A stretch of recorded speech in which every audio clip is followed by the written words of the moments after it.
Hello everyone and welcome back to the channel. I'm sorry it's been so long since I've recorded. Life has just been life, if you know what I mean. But hey, that's okay. I'm back. I wanted to record for you guys today and hopefully you guys like it. If you do like today's video, please feel free to hit subscribe and make sure you like this video and leave a comment down below if you liked this or if you have any video ideas that you want to see me do. Recently I went for a bit of a drive and decided to maybe sneak in to Panda Mart. Don't worry, I didn't break in, but I went shopping. And just having a browse around the store, it was really good fun, and I realized that they sold art supplies. For those of you that don't know, Panda Mart is pretty much like a big warehouse, superstore style, kind of like Costco or IKEA, but for primarily Chinese manufactured products. So think of it like your Temu or AliExpress, but in real life a store that you can go to. I was out and about the other day and I was near one, so I went in to have a look to see what they had and realized that they sold art supplies. So whilst I was there, unfortunately I didn't get any footage when I was there because it was very busy. They had a lot of different stuff that I wanted to go through with you guys today to kind of review and see if it's worth anything. The prices were very cheap for this stuff. So if you're someone who's looking to get into art and maybe you're a bit worried about spending lots of money on art supplies, because art supplies can be very expensive, this could be a good option for you, but we'll see. I will let you know my true and honest thoughts about what I picked up and we'll see how we go.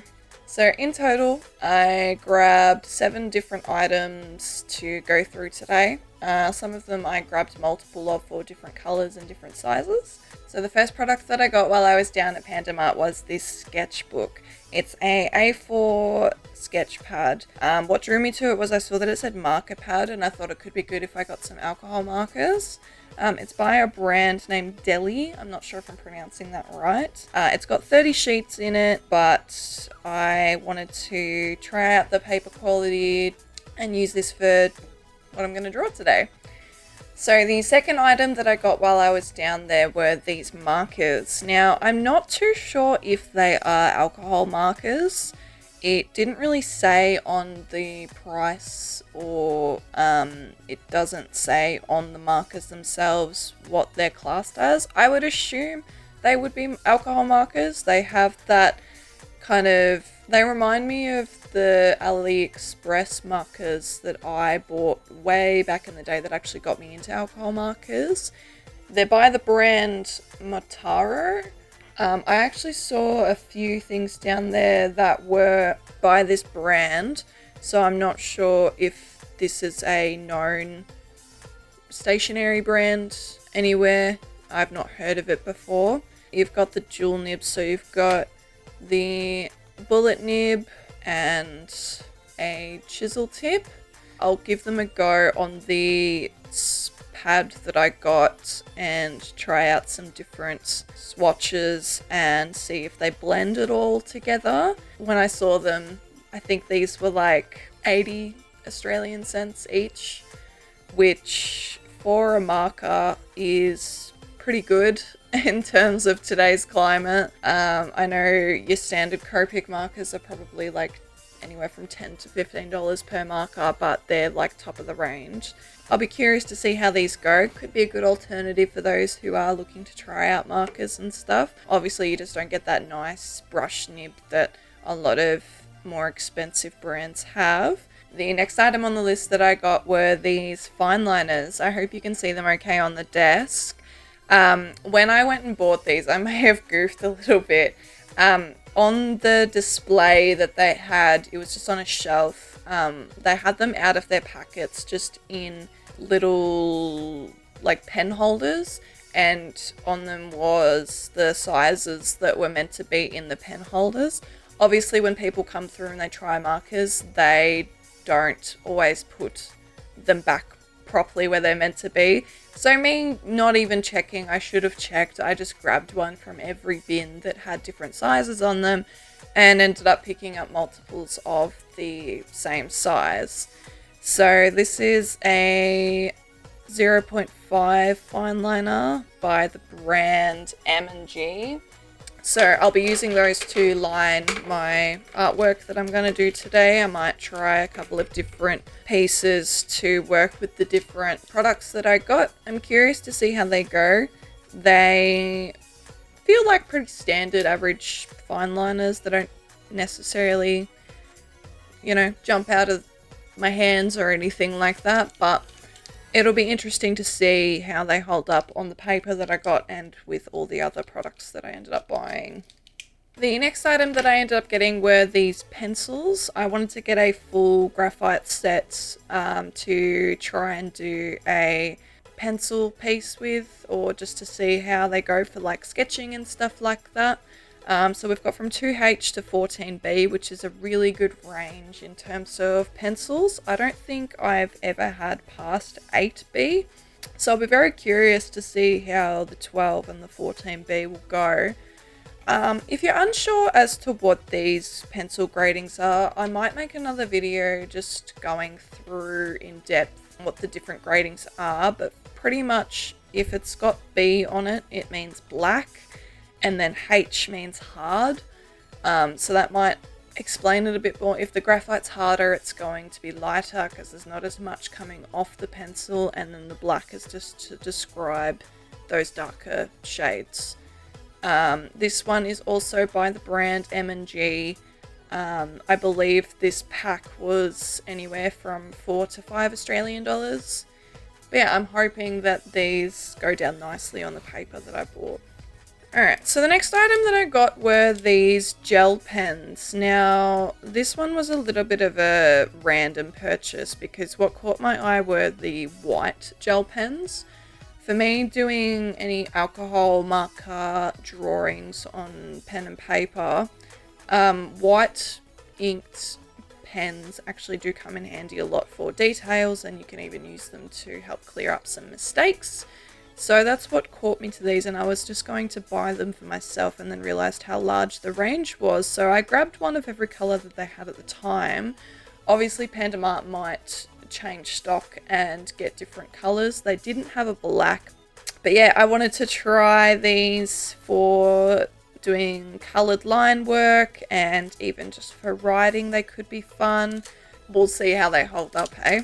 The second last item I ended up getting was this eraser. Now what caught my eye with this one, obviously I have a lot of erasers as it is, but I noticed that this was branded as a dustless eraser, so I am going to review that when I'm using it because I know I'll make mistakes and I'll need to use it. Another M&G branded item. I'll be curious if the name holds up at all compared to some of the other ones that I got. Figured if I'm going to get a full art set to try out, I'll need to get an eraser.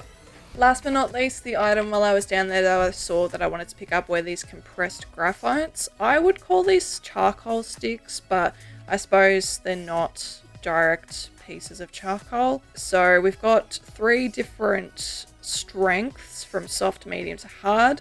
This is another Mataro brand, the same as the markers that I got. I believe these were $2 Australian. The stuff that I bought wasn't very expensive. I believe the art book was probably the most expensive. If I didn't say the price, it was 14 Australian dollars, I believe. Anyways, so that is the last thing that I ended up picking up. Let's draw some art and see how they all come out together. Okay, look, I just opened the marker pad, and as I've opened it, half the spine is ripped away from the rest of the book. Not off to a good start, I'll be honest. Something else I've just noticed pulling this out of the book, the paper feels very thin. I know the pad says 110 grams, and it's even got a picture of a marker on the front, so they are marketing this as marker paper, but the second I draw on this, it might bleed through. It's got an interesting texture to it, so it might prove me wrong. I don't know if I want to try it over the top of other pieces, but it seems like this book is designed to rip the pages out and then draw over the top. So I'm just quickly going to go through and swatch all of the different materials that I got, open up all of the packages, and then I'll come back to you with my thoughts. So now that I've tested all of the materials, I'm going to give you my thoughts on how they've all come out. First of all, the paper I was very, very impressed with. Once I was done swatching all of the different markers, I was concerned that I had drawn on the cover of the marker pad, but flipping it over, you can see there was no bleed through, which I was very surprised by. It could be because these markers don't seem to be traditional alcohol markers. When using them, they gave off a really foul odor. It didn't smell great to be using, but it wasn't potent enough to just completely stop using them at all. But I'm very impressed to how the paper held up with using those. I grabbed one of every colour that Panda Mart had at the time. Obviously they would get lots of different stock, and I'm sure different colours would come through. I noticed they also did have the larger packs of sets between 64 to 128 markers, that sort of thing. Those were a lot more expensive than just buying the individual markers. So just keep that in mind, that you might be spending a lot more on getting a pack rather than just picking them out individually. I was very impressed with the fluoro green in the markers. I was amazed how the vibrancy came out. I've never seen a fluoro colour in a marker before, other than just Sharpies, but for like a normal drawing marker, it definitely surprised me. Moving on to the pens. Now, something I didn't realise when picking out the pens is the nib sizes were different between different pens. Using the thicker ones, I had a bit more trouble getting the ink to flow. Obviously, they're brand new pens and they may need a bit of time to get the ink to come out. I was probably the most disappointed with the white. Again, I know it's a new pen that I've only just opened. However, I was expecting it to be a bit more pigmented. But overall, for 40-cent pens, I am pretty happy with the overall outcome. Hopefully once I use them a bit more, the ink will flow a bit better and they'll be a lot nicer to use. Then going on to the fine liners. The brushed nibbed fine liner I was a bit disappointed with. Laying it down, the ink went down really nicely, but then once the ink dries, I noticed the black wasn't like a rich black opacity. It kind of came out like a dark grey. 0.6, the 0.5 and the 0.4 nib felt very similar. Obviously the difference in size is so minute, it can be very hard to tell the difference in the line weight. But then the 0.3 and the 0.5 I was very impressed with. It can be hard to find a really good thin fine liner for detailed work, so I will definitely be using the 0.5 for future projects. Then going on to the compressed graphite / charcoal sticks. They were very standard. Obviously something to keep in mind with using those is you will get graphite on your hands, but very, standard. It doesn't feel anything different than others that I've used. And then last but not least, we have the normal graphite pencils. The box doesn't state that the pencils don't come sharpened, so I had to sharpen those myself. I didn't get a sharpener from Panda Mart because I didn't realise they do have them there. I had to use my electric sharpener to sharpen them. And something I realised going through, I was a little bit disappointed with how some of these came up, so I'll try and show that on the camera, especially the 2H pencil. It came out very splintery and lots of chips coming off the top, so I don't know how long it will last in terms of sharpening. I get very upset and frustrated at pencils that don't have good support around the lead, so the lead just tends to snap. But the darker colours I was very impressed with. It was really cool to use those 12B and 14 pencils for the first time. As I said, I've never seen normal pencils in that range before go that dark. I've always just had up to like 8B. So that'll be something that I'm looking forward to using for today's project and future projects. Something I almost forgot to mention was the eraser. The eraser actually really surprised me. I don't know if you can see, but I tried to write the word hello there and then I erased it with the product. The whole dustless eraser thing It did come off with flakes. I feel like you're always going to get that because the actual material itself just breaks away. But compared to other ones with the little stringy bits that you get that come off, it was not nearly that bad. I'm very impressed with how it came off. Obviously I can still see a little bit of the remnant of the word that I wrote, but for what you're paying for, I think it's a good alternative if you're concerned about the price of the materials that you're buying. So what I'm going to do now is grab a new page out of the book and try and make some art with it. I'm going to do a time lapse just for you guys to sit back and enjoy, share some of my thoughts as I'm going through the process of creating these pieces with the materials that I have, and then I'll give you my final thoughts at the end. Alright, so starting off sectioning this piece into 4 different squares to try out the different materials in, I decided to draw some moths. Now with the first one, I really liked the sketch design that I ended up with, but when I started using the markers, I quickly realized these are not alcohol markers. I tried my best to blend them together, they weren't sticking very well, and they ended up becoming a bit of a ugly mess. I got very frustrated with myself as I felt like it was a really poor choice of direction that I chose. And then the same with the pens here. I realized that they were probably just better for writing pens.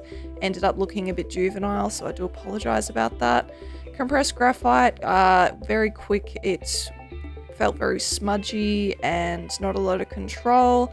And then my favorite part was probably the normal pencils. I will definitely be using these in my own time in future projects, but probably the neatest piece out of the bunch. So there you have it, guys. That's all done for today. I will leave a finished result piece up next to me. I wouldn't call it an artwork by any means. I was getting very frustrated and ended up rushing quite a bit.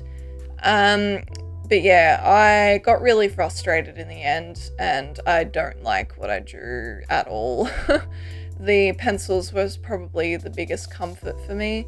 But look, if you're wanting to start learning, or if you're looking to buy some materials for some kids, or just need art supplies for school, Panda Mart is a good option in terms of price and budget. But other than that, I don't think I would recommend these for a professional setting. The only 2 materials I would say that I would use in my normal day-to-day art life would probably be the pencils and the fine liners.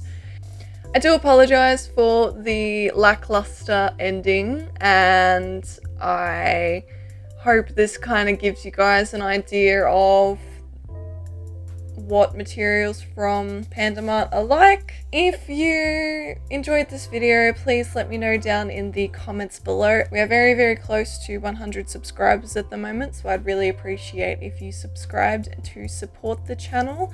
But other than that, thank you so much for watching today. I hope you enjoyed, and I will see you next time. Bye!